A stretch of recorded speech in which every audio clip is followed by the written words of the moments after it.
Kedua, uji coba kurikulum merdeka. Kurikulum merdeka awalnya adalah kurikulum prototipe yang diuji cobakan secara terbatas di sekolah-sekolah penggerak.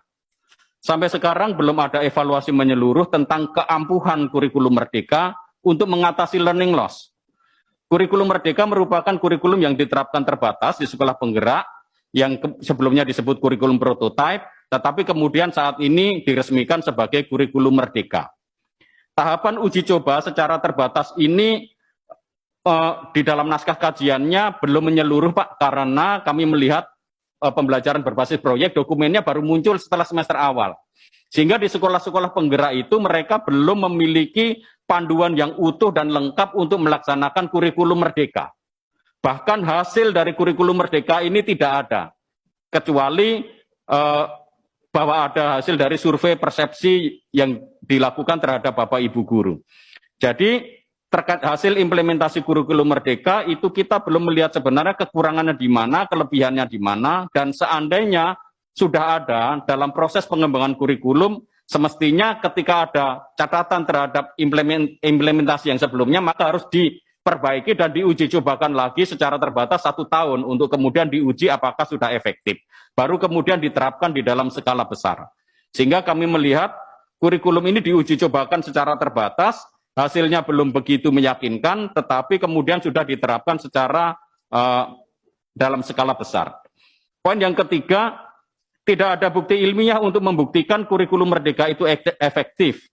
Klaim bahwa kurikulum merdeka efektif tidak meyakinkan dan tidak ada bukti-bukti ilmiah argumentatif yang diperoleh melalui metode penelitian yang meyakinkan. Ada 3 alasan. Pertama, metode untuk membuktikan bahwa kurikulum merdeka itu efektif masih dipertanyakan karena dilakukan melalui survei persepsi dan studi etnografis.